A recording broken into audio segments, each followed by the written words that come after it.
What's up, A to Z Sports with a Titans special live this afternoon on a Friday. Austin Stanley, Buck Rising, Luke Worsham, all of A to Z Sports. We have gathered here today to give our 53-man roster predictions for the Tennessee Titans as they enter the final preseason game. Roster cuts happen Tuesday afternoon. The Titans have just reactivated Anthony Rush from the COVID list, so that's at least good news. And the fact that players who went on the list earlier this week are starting to come off of the list. So that's good news for everybody. But how will the COVID list impact our roster predictions? I find that intriguing as we approach cutdown day on Tuesday afternoon. So what we've done today is Buck, Luke, and I have our 53-man rosters. I have split them up into three categories. I have the easy positions, the offensive skill positions, and then the rest of the defense. Okay, so we're going to go through the easy positions. Then we'll get to the wide receivers that I'm sure everybody is thrilled to discuss here. And then we'll round out the defense. Then we'll recap some. I have some recap questions like who was the hardest to cut, who were the last few guys that you were questionable about that made your roster. And then we'll all play a game and find out where do we think will be the most incorrect. So that'll be fun. Buck, how has your day started and how has your day gone? I know you've had a busy day out on the golf course as you're wearing your flamingos this afternoon. So far, so good. We get closer and closer to actual regular season football, and meaning no offense to the guys who will play out there on Saturday, but I'm very happy to see the vast majority of them go because that means that we're closer to regular season football. It's been a rotating cast of characters of positions like tight end and safety, and certainly they do have some interesting decisions to make that will be impacted by the guys on the COVID list right now, but certainly good sign to see Anthony Rush activated off the COVID reserve list today. So 1 down, 6 to go, and 2 coaches if you count it. So, those 2 guys. We still have no idea who the hell's going to coach the game on Saturday. Sure. And Buck, I think we found the new nickname for Luke. He's Mr. 3.9 because Luke was bragging about his 3.9 GPA in our text messages earlier in the day. So, Mr. 3.9, how has your Friday gone? And we haven't seen you in a while. You've been traveling all over the place the last week or so. Yeah. But glad to have you on here. I've been like MIA I did go on the top on Wednesday, but I couldn't go to practice this week because I hadn't been COVID tested. Well, I had been tested, but I didn't have the results. Now I have the results. Spoiler, I don't have COVID. So I get to go to the game tomorrow, which I'm very excited for. But no, to give you an idea of what the Titans are going through on Tuesday, which is when they have to cut down, and Buck, you'll be with me on this. The first regular season practice of the year is always shocking because we've been used to seeing 90, 85, 80 people out there. And then in one foul swoop, you're out there and it's 53. And you're like, where all the people go? And a lot of people are going to lose jobs. And as I'm sure we'll talk about throughout, because the Titans are in a good position, a lot of good players are going to lose jobs and probably get them from other teams. Yeah, definitely. So let's go ahead and get through it. We will get to it right now. We're going to start with the easy positions, but this Titans roster special of the 53-man roster is presented by Gabby Insurance. Put your policy to the test. Get a better insurance. It's free to check. There's no obligations. All you got to do is go to Gabby.com/ATOZ. That's Gabby.com, GABI.com/ATOZ to check your insurance policy, to put that to the test. Get a better insurance with Gabby. So we start this off, guys, with the easy positions. The easy positions, in my opinion, are the O-line, tight end, inside linebacker, cornerback, and the specialist group. I don't know if you guys agree or disagree with that, but I feel like for the most part, those positions are fairly simple. Luke, I'll let you start. Who do you have making the 53-man roster with the offensive line? O-line, I have 9. Lawan Saffold, Ben Jones, Nate Davis, Dylan Radins, Kendall Lamb, Ty Sembrilo, Big Quest, David Quesenberry, and Aaron Brewer, who came off of the PUP list yesterday. Or maybe, yesterday. Buck, what do you think about Luke's 9? I mean, I think it's the only 9 because the rest of them stink, as been proven throughout the course of the preseason. Again, respectfully, like that's just the only decision that they can make. Now they're hoping that Dylan Radins can be more of a productive depth guy at either tackle or guard, given that he's seen reps at both. But at this point, there's just not enough quality depth to justify any of the other players. I mean, Daniel Munyer as backup center has been a disaster. I'm still trying to figure out who the hell Ross Reynolds is, even after his mother approached me and Teron Davenport at an Atlanta preseason game. But such is life. This is probably their thinnest position, but something that is something that's going to be critical to their success, because we saw how much worse the Titans offense got on 3rd and 6+ once Taylor Lewan wasn't a part of the picture anymore. They can't afford injuries at that position this year. Yeah, no doubt. And Ross Reynolds has been cut, by the way. 9 sounds like a lot. Do you think there's any chance they go 8 and put Quest on the practice squad? No, I don't think they would limit themselves that way. I don't either. The practice squad is super flexible this year as it was last year because of the constraints that COVID-19 is going to put on these teams. But I just think for the purposes of having those guys active and available and a part of practice, because that's the biggest part, those guys participate in practice. The practice squad guys are left off in a corner basically elsewhere until such time as they need to break glass and bring them out. Yeah, so I've got the same 9 as both of you do. I think it's fairly obvious. That's why it was the first position we were going to do. But I do think I feel pretty solid about that 9. Right tackle is obviously a concern. We'll have to figure that out. All right, so let's move on from the O-line and let's go to the tight end position. Buck, I'll let you start here. How many tight ends and who of the tight ends do the Titans keep next week? So 4 tight ends, starter, of course, being Jeff Swaim, because, of course, we all know that time spent on the bike the past 4 weeks has prepared him for a starting role in the Titans offense. Or is the depth chart lying to me, perhaps? Who knows? But Anthony Ferkser, Jeff Swaim, Luke Stocker, Tommy Hudson. I think that Briley Moore probably would have made the roster had he not torn his ACL in literally, I think, the second day of camp out there. Jared Pinkney has been extremely disappointing. Miller Forrestal is exceedingly slow. I think that you could probably, if they're going to get creative with the numbers anywhere, I could potentially see them keeping 3 tight ends and kind of using somebody like Torrey Carter, the fullback, in a different kind of a role. He's certainly somebody who has displayed the ability to catch the ball out of the backfield. And if they need an extra wide receiver because they're trying to justify both draft picks making it, this is a place that they could get creative with the math. Ditto. That's a good breakdown. So you got the same 4, Luke? Yeah. Yeah, same here. And so if they did just keep 3, is it Stocker or Hudson that gets cut? Luke, what do you think about that one? Probably Stocker. They seem to really like Tommy Hudson, and I think he has more pass game versatility than Stocker. And I think if you cut Stocker, he just goes back and hangs out in town at his house and sits on the couch. And if you need him after an injury, you can call him back and he'll be right there, right? That's kind of the thought for my end of things. Unless such time as you need a 4th and 2 carry, and then you do not call him. Well, he said he's going to call a big timeout if that happens again. So. All right, inside linebacker now. I think this is fairly simple. I just have the Titans keeping 4 inside linebackers, and really it's just it's Rashawn Evans, Jayon Brown, David Long Jr., who's had a really good camp, and then 3rd-round rookie Monty Rice. I mean, is that what you guys see, Buck, as just 4 inside linebackers here? I think they could go 5 just because they like Nick DeZubnar as a special teams player. The other guys really don't play special teams. Like Monty Rice, the way that they've traditionally done it is they have kept 4 inside linebackers, but one guy serves as the backup on defense, and the other dude is a core special teamer, kind of the way that they did it with Will Compton and Darren Bates for the past couple of seasons. I think that Nick DeZubnar, he played some defense in that playoff game against the Ravens and did well. He was productive. In fact, that's probably the defense's best outing at all the games that they played last season. So I think he could be a sneaky candidate in there to make the roster and make it 5. I don't think that they would cut anybody for Nick DeZubnar. I just think they may keep an odd inside linebacker. So what do you have? Do you have on your 53? Do you have DeZubnar on there? I do have him on there. All right, Luke, what about you? I have 4, the same 4 that you do, but I was sitting there thinking there's probably a chance they keep 5. In the position, I think it could potentially come at the expense of is the defensive line, which we'll get into momentarily.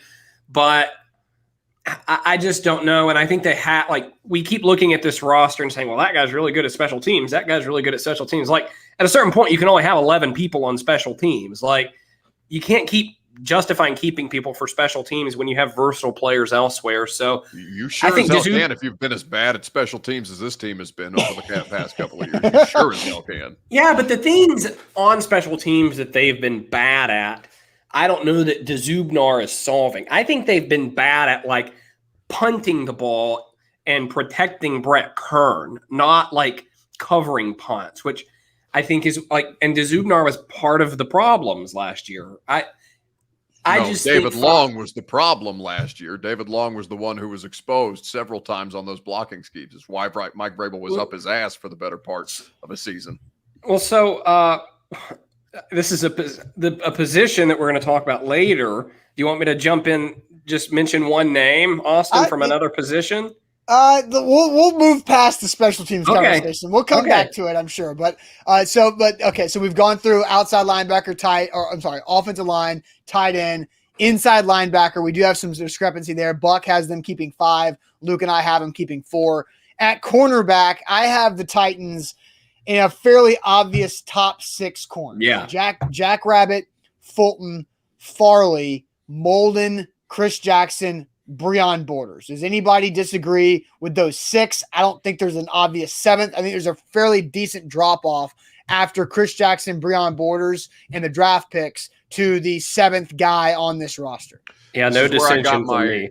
This is where I got my extra inside linebacker. I have Breon Borders off and them keeping 5. Ooh. Wow. Because Breon's been pretty good. He's locked down those borders this training camp. Borders have been closed during training camp. Well, he's slow on the field when he's playing players that aren't playing for the Titans. And I think Chris Jackson is somebody who was supposed to start in the nickel. And fortunately for all of us who watched that preseason game on Saturday, he didn't, because that's how we got the Elijah Molden experience for basically 4 quarters. Okay, so I will say Borders is my 6th guy. I think Chris Jackson's safer than he is. But I do think Breon makes this team, Luke. I'm with you there. I think you need 6 corners, because if you have 5 and one goes down, I think you get into some tricky situations and don't have enough reserves. And Breon Borders is a good player. He does have limitations in long areas, but I think if you keep him in a short area, such as the red zone or against a receiver that's not as much of a speed threat, I think he has some value. And as Mike Keith always likes to say, you can never have too many cornerbacks. And I agree. Cornerback and pass rusher can never have too many. All right, so far, Luke and I have the exact same roster. Buck has 1 less corner and then 1 extra inside linebacker with Nick DeZubnar for Breon Borders. Not necessarily a 1-for-1 trade, but that's kind of how it stacked up. The last of the easy positions, guys, are the specialists. I don't think we have to spend much time at all on this. Brett Kern, Sam Ficken, Morgan Cox, 1, 2, 3, easy does it. And you feel pretty confident with what Sam Ficken's done over the last couple of weeks after Tucker McCann got hurt. Now he's actually, Luke, he went 100% in practice, so now you can feel better about that. I was going to say, I've said very consistently, both on the record and off the record, that I would give Ficken my seal of approval if he could have a day in practice where he made all of his kicks. And he finally did that on Thursday, going, I believe it was either 8 for 8 or 9 for 9. So he gets the check mark in my book. I don't think there's Gostkowski danger anymore. I think he's going to be the guy on September 12th. Who are you talking to off the record about the kicker that Sam Ficken? All of his friends, he's just texting. Off the record, what I meant by that was like not on a podcast. Or No. This is undisclosed information that Luke Worsham has brought to the table. This is off the record, back secret stuff. That Luke. No, I mean, listen. Deep state secrets about the kickers. Sam Ficken basically pooped himself on the field on Tuesday, so it's good that he rebounded on Thursday. You had guys like Taylor Lewan chirping at him during those special teams practices because he looked a bit shaky. Now, really the only day that he's looked shaky. And in fact, he's brought up the level of competition with Tucker McCann while Tucker McCann was on the roster. I thought we saw a better version of him once Sam Ficken was swapped in for Blake Hallbill. But yeah, this is his job to lose until such time as he poops himself in a regular season game like he did on Tuesday. And how short is his leash, Buck, if that happens? That's a good question, because Vrabel clearly doesn't care about field goal kicking. Nor does John Robinson. No, that's fair. And that's a sentiment that's been, you want to talk about off, well, I won't say off the record. I'll say on background conversations that I've had with people in the facility. There are plenty of people in that building who feel like John Robinson and Mike Vrabel don't give a damn about kicking. So, yeah, well, I think Sam Ficken's been plenty fine. I think he's been better than what they had 2 years ago, and he was better than Hurt Gostkowski. All right, guys, we have gone through the easy positions. Now we're about to break down the spicy ones: the quarterback, the running back, and the wide receiver. COVID list has impacted these positions, and then the wide receiver group has been the most competitive, most talked about position group of all of Titans training camp. So we'll get to those 3 positions: quarterback, running back, and wide receiver here momentarily. But this is brought to you by Gabby Insurance. And there are hundreds of companies out there claiming to compare home and auto insurance rate, but there's only one who actually does it. Get a better insurance with Gabby, and I know it. I literally did it earlier this week. Gabby is the one true comparison platform with fast, verifiable quotes, and they're actual quotes, not just ballpark guesses. So I went on there. I used my current policy to find a better policy, compare your current coverage with 40 of the top insurance providers like Nationwide, Travelers, Allstate, State Farm, Progressive, all of them. It's super easy, super fast, takes 5 minutes or so, and you get a list of all these comparable offers for your insurance policies. Gabby customers save $961 per year on average, and they never sell your information. So don't worry about those spams or robocalls. Put your policy to the test to get a better insurance with Gabby. It's it's free to check. There's no obligations. Go to Gabby.com/ATOZ. That's Gabby.com, GABI.com/ATOZ for Gabby Insurance. So guys, let's get to it. Quarterback position. Quarterback position, Ryan Tannehill's on the COVID list. I talked about this morning on our morning show, and I don't know if either of you have heard my thoughts on this. If Ryan Tannehill's on the COVID list beyond Tuesday afternoon, can the Titans keep both Barkley and Woodside and avoid the first round of waiver wire and then add Tannehill back to the roster after he clears the COVID list? Then they might be able to cut one of the QBs and safely stash them on the practice squad. I think that's a scenario that could happen because of what COVID's doing right now. Yeah, and in fact, Luke Worsham would end up being wrong because they would have kept both of them as opposed to Barkley over Woodside, and they would have to eat it for all of the chirping that I heard during that Tampa Bay game sitting in the press box. Not just me, everybody within the sound of Luke Worsham's voice. When he gets excited, literally everybody.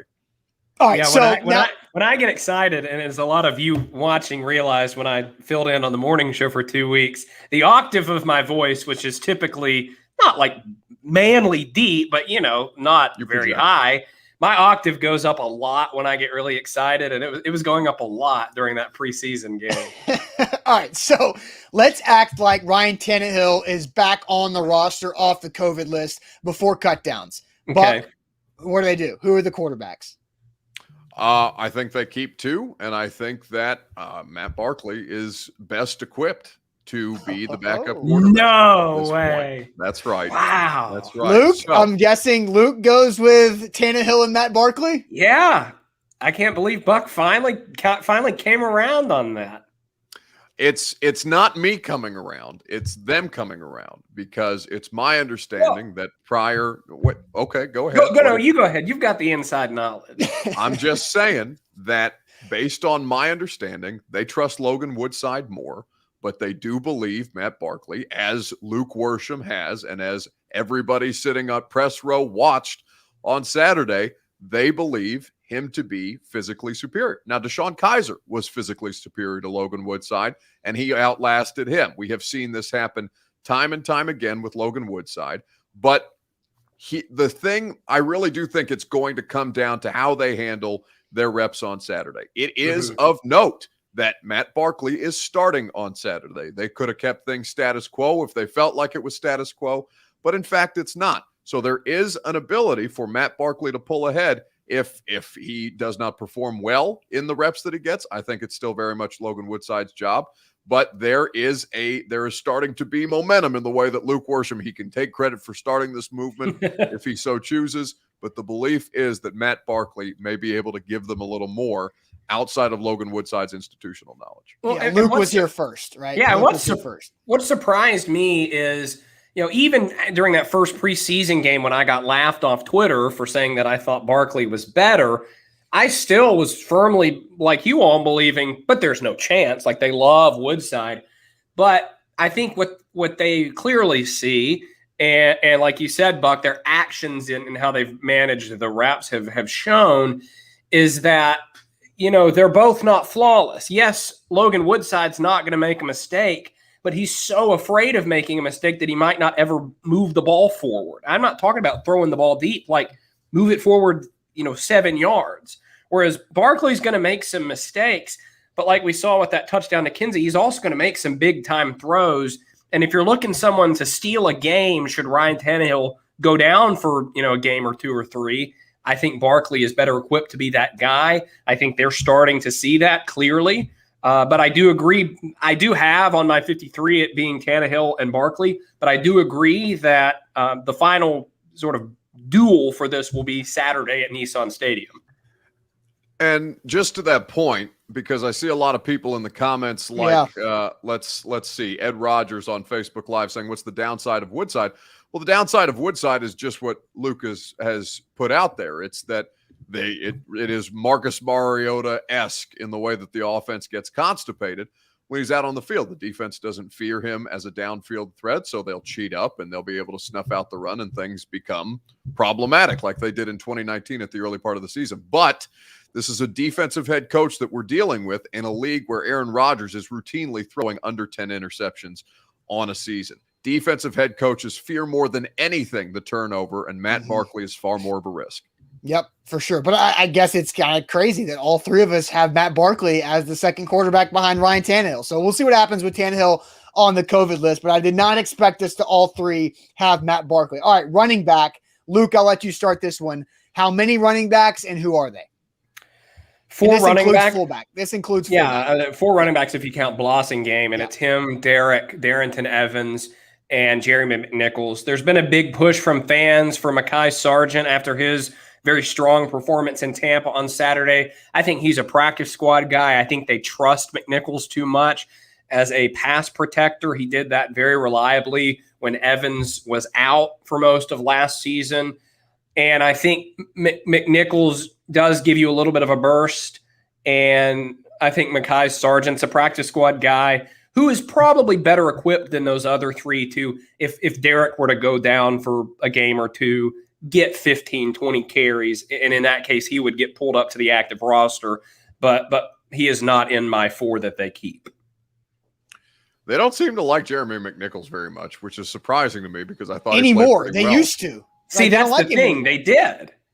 Well, that's okay, but look at what's happened over the course of the last calendar year. They've had changes on the staff, and Arthur Smith is no longer with the Tennessee Titans organization. Now, he didn't take a bunch of staffers with him, but there has clearly been a change in thought about how they're handling the running back position. And certainly McNichols is somebody that has played good snaps, has been productive in last year's offense, and I think they really do respect something about Sargent.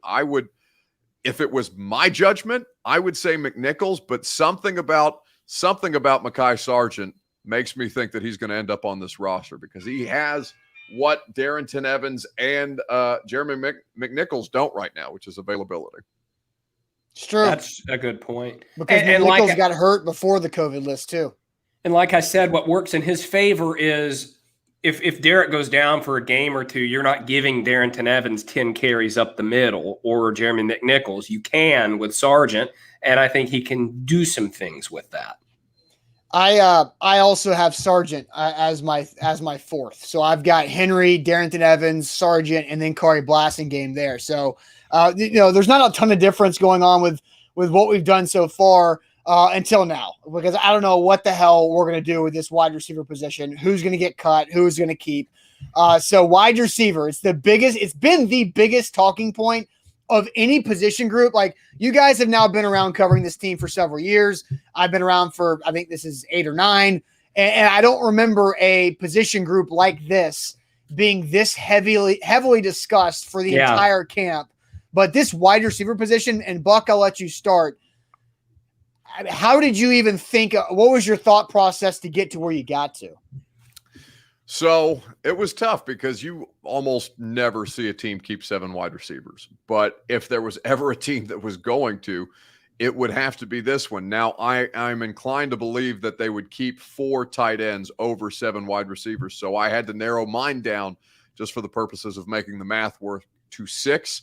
But what's really complicated this is Des Fitzpatrick, because I was certain that Des Fitzpatrick was going to get cut a week ago. Yes. And then I thought he played well in practices in Tampa. I thought that he got the confidence boost that he needed. Honestly, I thought Todd Downing did him a solid because they schemed up a play where he's running wide open in busted coverage against base defense. And sometimes that matters. That's a good coach, by the way. Now, we don't know specifically if that's something that's done.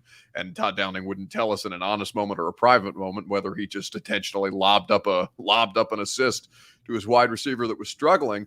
But I think as I look at who I came up with, the obvious are A.J. Brown, Julio Jones. But really outside of that, I would say Marcus Johnson is the biggest lock outside of the top two. I think that Josh Reynolds has been pretty uncertain. I think he still ends up making it. Chester Rogers, and then for me, it's Nick Westbrook-Akina. I still think that Des Fitzpatrick finds himself on the outs. Excuse me? Akina. You don't get to tell me how to pronounce my Hoosier wide receiver's name. I'm sorry. I don't care what the pronunciation is. You didn't watch any of NWI at Indiana. There's no way. No. I had no idea he played for Indiana until Robbie Bourne, their head of PR, came up to me and said, "Oh, we got a Hoosier." I said, "Who?" I went on top this week, and I was corrected and told by Jack Gentry that it is Akine, and they had him on the show. Jack Gentry's word over me. They had him on the show. Jack is buddies with NWI in some how that happened. I have no idea, but I don't know. But anyway, so you have 6. Run through your 6 quickly again, Buck. Let me run through my 6 quickly again. A.J. Brown, Julio Jones, Josh Reynolds, Chester Rogers, Marcus Johnson, and NWI. All right, Luke, I have 7. Same. And I think Chester Rogers is more of a lock than Reynolds or Johnson at this point because he is the best punt returner they have by far, and we're cutting the other 2 guys who have gotten work at punt return.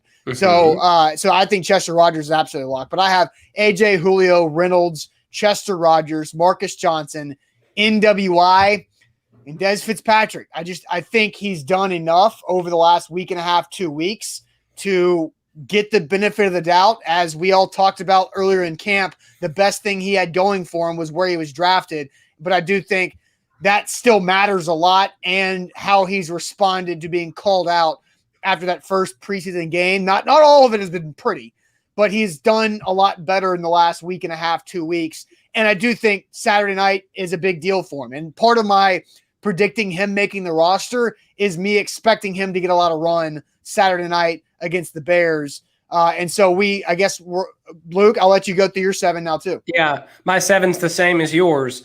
I think that could change if you guys remember in 2019, Taywan Taylor had that disastrous preseason game where he dropped like 3 easy passes. If Dez goes out there and does that, it's over.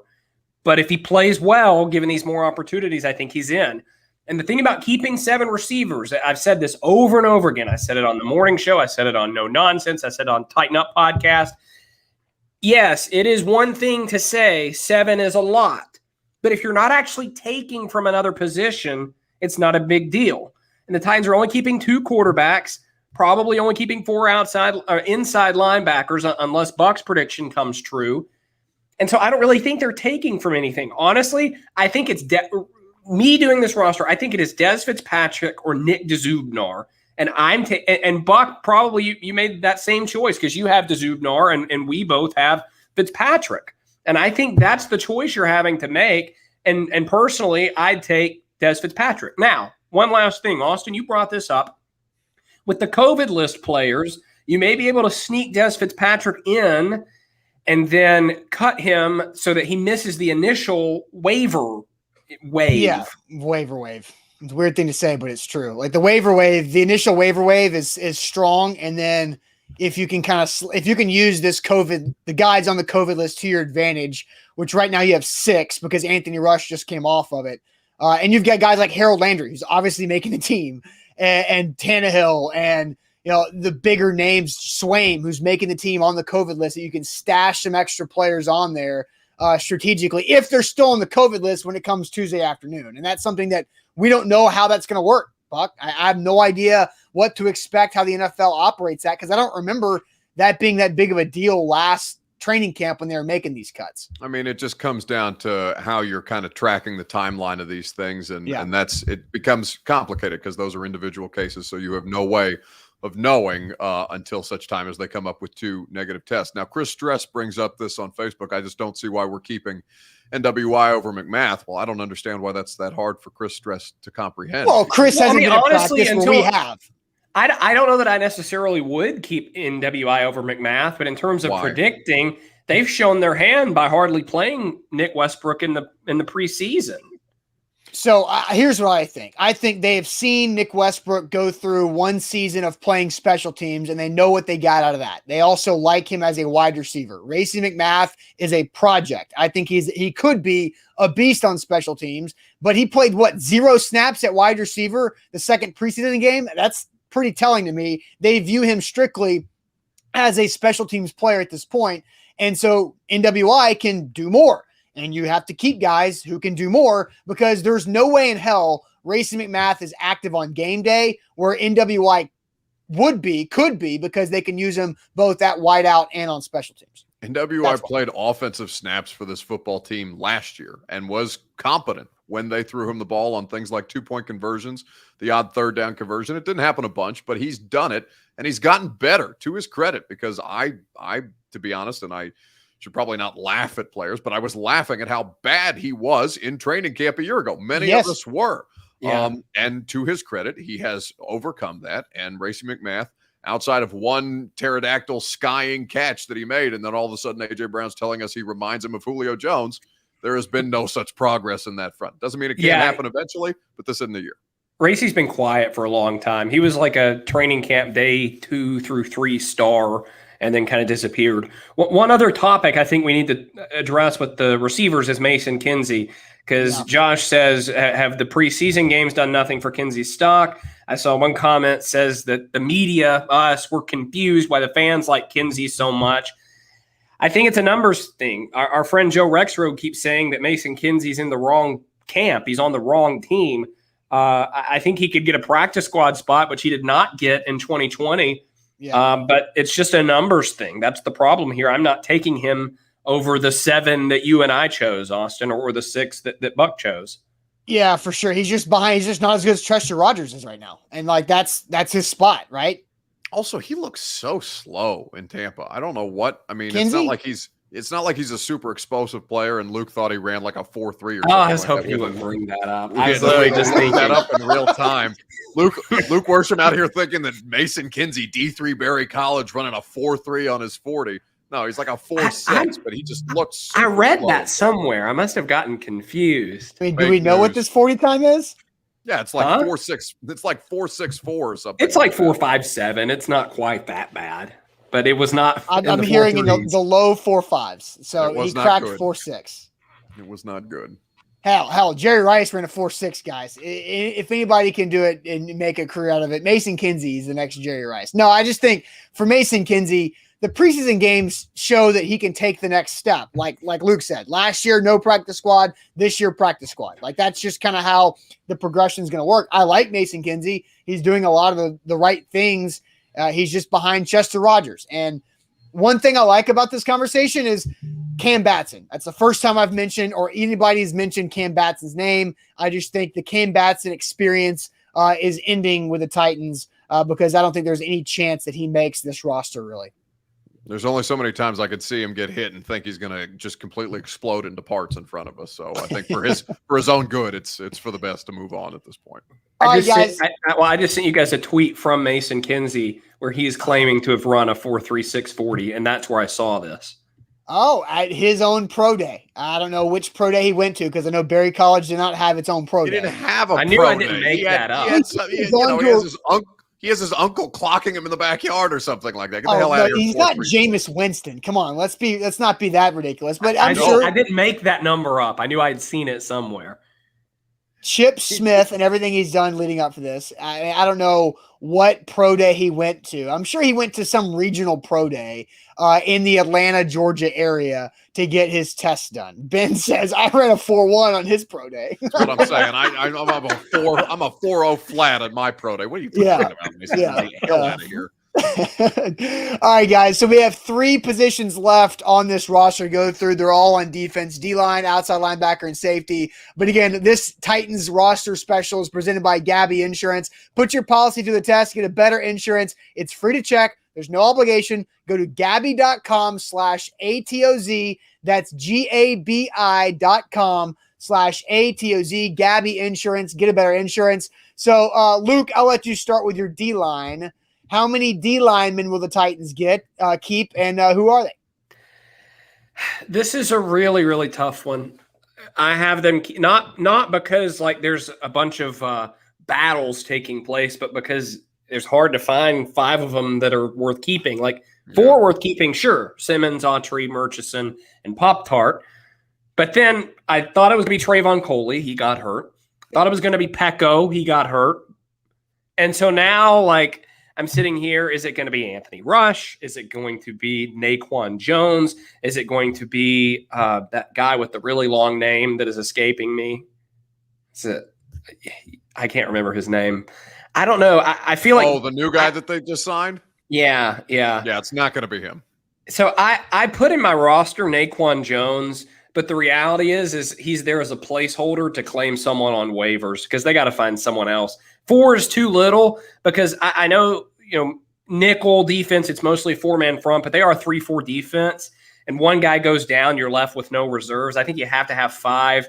I don't think that 5th guy's on the team right now. I think you go to waivers for that guy. You're not going to Woodrow Hamilton IV, Mr. Presidential?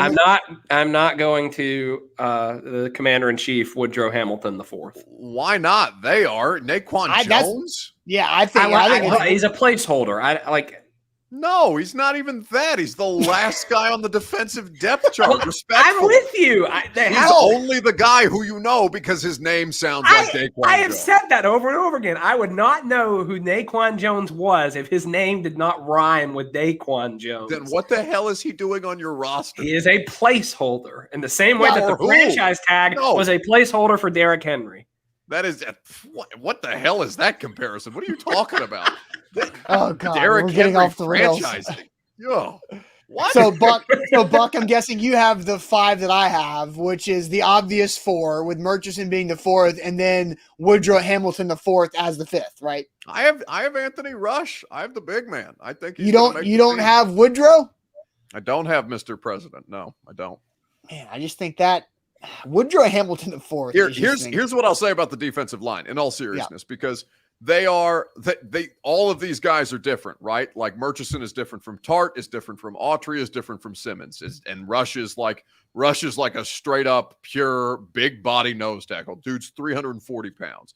I think that they find ways. I think that they find ways based on the practice squad, because I do think they like these guys based on matchups on a week by week basis. I think you see some shuffling, whether it's a placeholder like Luke's talking about. I think you see some shuffling on maybe not a week-to-week basis, but maybe based on the team that they're playing that week. Guys come up from the practice squad, guys go down, and on it goes. The only thing that I do know for certainty is it's sure as hell not going to be Naquan Jones. You ready? Yeah, it's definitely not Naquan Jones. That guy was not even a thought in this. But I have Woodrow Hamilton the 4th. Buck has Anthony Rush, which a certain media member, I will not name this person, made a fat joke about how he contacted COVID easier because he takes up more space for Anthony Rush. I will not name said media member, but I did laugh at that. I have some guesses. Maybe at the end of the show, I'll let you guess on who said that. Oh, okay. All right. So let's go ahead and get to the next position here. Outside linebacker. I mean, I'll leave this one off just because I thought it was fairly easy. But outside linebackers, I have the Titans keeping 5: Dupree, Landry, Weaver, John Simon, and then Ola. Ola is Nick DeZubner to me. But like that's the player I was going to bring up earlier. And I do think he is better at defense he has shown he is better at rushing the passer than what Nick DeZubner has done on defense in the past. So those are my 5. And Luke, based on your reaction, I'm guessing those are your 5 as well. Yeah, that's my 5. And Adaney's had a really nice preseason. He's looked fast and explosive as a pass rusher. And it's time for the Derek Roberson experiment to be over. And I think that with Ola Adaney coming in, I think that pushes Roberson out and he becomes the 5th OLB. Yes. Yeah, Roberson got the kiss of death from Ryan Crow, who's the outside linebacker. Best camp so far? Best camp he's ever had. Came in, this is his best camp, best mindset, best, whatever the hell. So he's for sure on the way out. He's a situational pass rusher. That's who can't get to the quarterback. You know, Well, that's the not thing. since I heard Drew someone Brees, and he'll post all the time on his Instagram story about those 2 times that he took down Drew Brees in the regular season in a game, the only NFL game in my living memory that literally didn't mean anything in the regular season. And the thing about Derek Roberson, you know, with all of the fallen soldiers at pass rusher last year with Vic Beasley and Jadeveon Clowney, he never one time did anything to like say, I'm taking advantage of this opportunity, and he didn't do anything. So I don't know why he would now suddenly do something. Yeah, I think we all. Buck, is that the 5 that you have as well for outside linebacker? Yeah, no, I'm not a big mindset guy. Get Derek Roberson out of here. All right, safety. I think there's 4 spots for safety. I think Byard, Hooker, and Matthias Farley are the top 3. Matthias, definitely not Matthias, which is what I repeatedly called him the last time I interviewed him, unfortunately. So I think M. Farley makes this roster. And then I didn't know what to do because there's been so many guys get hurt at this position. I put Dane Cruikshank in there just because I feel like I don't know what else to do in this situation, because I think Bradley McDougald is the best other option, and he was one of the hardest guys to cut for me. I just put Dane Cruikshank in there as default. The only thing Dane Cruikshank's ever done for the Titans was catch a touchdown pass from Kevin Byard. Hey, that touchdown pass mattered, buddy. I won him a game. Yeah, but he's the safety. Like, that's the thing. That was Mike Vrabel's first win. He's always hurt, and he doesn't really add much. I put Bradley McDougald, who's been a solid player over his NFL career. He's been a starter before. It was either a pick or fumble recovery on Saturday. And Mike Vrabel made what I thought was a very damning comment. I think it was on Sunday during his I Have COVID Zoom press conference. He got asked about the new safeties making a name for themselves and how that works with the guys who are hurt. And he said, well, it's hard to evaluate the ones who aren't out there. And to me, that was a signal that not so much Farley, because I think he's pretty safe. I have him on mine too, Austin. But I think it's going to be either McDougald or the other one whose name is escaping me, the veteran who had a turnover on Saturday. Clayton Gathers, yes. I think that because people are asking about Brady Breeze, who the Titans picked 11 spots ahead of Trey Smith. Let no one forget. The only thing that Brady Breeze has done thus far is get hurt in the first preseason game and get kicked out of a practice because he went, I think it was at Des Fitzpatrick's head, whether it was I think he did pick either Woodside or Kaiser. But he did have a pick. It was a pick six right in front of me, in front of my radio show while we were, when I'm not allowed to say anything that's happening in front of me until 11:15, which drives me insane. Oh, Josh says, is the A to Z crew clear of COVID as of now? As of now, yeah, because Buck and Luke have both been tested this week, and so they both came back negative. I don't have to get tested as a part of the Titans media at this point. But, all right, so we have gone through every position, guys. So just a quick question from me to you here. Who is the hardest guy to cut, in your opinion, throughout this process? Racy or Jazubnar, but probably Racy. Des Fitzpatrick, because I think I'm hugely conflicted about it because I think there's ego involved in John Robinson not wanting to let go of a pick like that. But I do think that there's too many reasons to keep the other guys over him. He may be able to make a roster at some point, but I just don't know that this is the year. Yeah, mine was Woodside, just because I really wasn't sure what was going to happen at backup quarterback. But other than that, I had Racy McMath and Bradley McDougald. I think McDougald, if I'm wrong somewhere, then I think it's right there. So now here's this question. What place do you think you could be the most incorrect with this roster? Because I think for the most part, we were pretty much the same outside of maybe 4 or 5 spots, the three of us. So where do you think you could be the most incorrect? I'm going to give you 3. Linebacker. D-line, safety, and inside linebacker. Those were the most difficult for me. Also, receiver, though, because I feel like they could do something weird and random. Yeah, I think receiver is there for me because I honestly, I could see them keeping, in a surprise move, Cam Batson's on the damn team. I don't know, that would, something like that would not shock me at the receiver position. That there's it would shock me if Cam Batson was on this football team. No, but I also wouldn't be surprised that they would do something like that because there's always a couple really weird keeps on the 53. Last year was Nick Westbrook, right? And Everybody's Daniel like, Munyer. what? Daniel Munyer made the team last year. Yeah, there's always that one that you're like, what? And what were they watching? And Corey Levin getting cut a couple of years ago was a big shock. So that's I think receivers where I have the opportunity. I do love Corey, and I've told this story before. We saw him out night before cuts. He asked me, "Am I going to get cut?" I said, "Yeah, buddy, you're fine." And then he got cut. Oops. All right, guys. Well, I think this is a fun exercise. Thanks to Gabby Insurance for putting this on for us. Again, Gabby Insurance, put your policy to the test, get a better insurance. It's free. There's no obligation. All you got to do, go to Gabby.com/A to Z. That's GABI.com/ATOZ for a better insurance. Guys, enjoy your weekend. Buck, I'll actually see you in about 10 minutes. Less than that. Quick turnaround, baby. All right, guys. Hope you enjoy the game tomorrow against the Chicago Bears, and we'll find out what happens early next week with the COVID list and these cuts. Everybody have a safe weekend. We'll see you guys later on. Thanks. See ya.